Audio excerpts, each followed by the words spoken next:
Guys અત્યારે મારા મામા બનાવે છે સોયાવડીનું શાક અને અત્યારે બોઇલ કરવા મૂકી દીધી છે. અહીંયા બધું આ ગ્રેવીનું બોઇલ કરીને મૂકી દીધું. આ મારે ખાવાનું છે.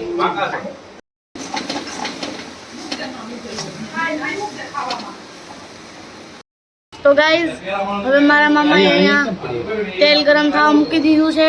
વડીનું શાક વઘારવાનું છે. તો હવે આ વઘારે છે. જીરું નાખ્યું.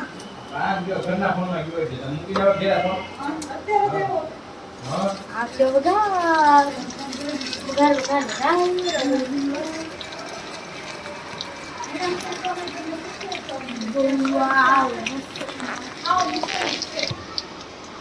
કાંદાની ગ્રેવી નાખી દીધી છે. વઘાર તૈયાર થઈ ગયો છે.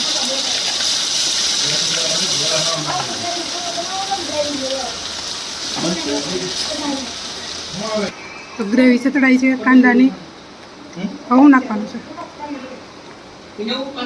મસાલા કે ટમેટાની ગ્રેવી નાખી છે. મગજતરીના બી, લાલ મરચું, કાજુ બધું મિક્સરમાં પીસીને નાખી દીધું છે.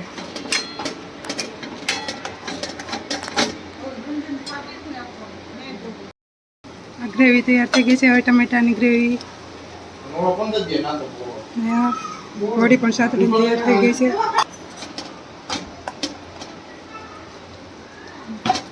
પાણી પણ નખાઈ ગયું છે. હવે એમાં મસાલા નથી નાખવાના. મરચું નવું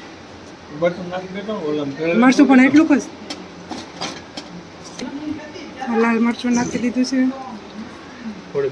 હજી નાખો.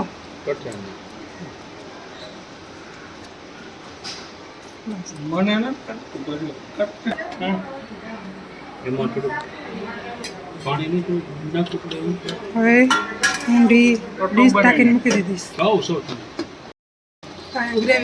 ગ્રેવી પાકી ગઈ છે ને હવે વડી નાખી દીધી છે. હવે એની અંદર નાખવાનો છે ગરમ મસાલો. આ ગરમ મસાલો નખાઈ ગયો છે. મસ્ત શાક બનીને રેડી થઈ ગયું છે.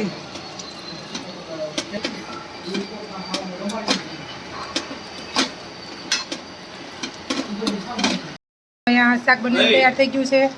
અને અહીંયા ભાખરી છે.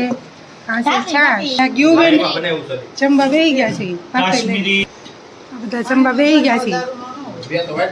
અમુ જોવામાં આવેલા ખાઈ લ્યો પછી કેજો કેવું બન્યું. હાલો લઈ લ્યો ભાખરી. છે.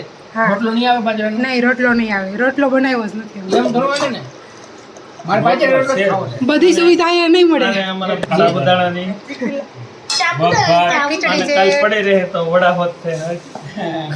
નામાં છે મગ ભાત.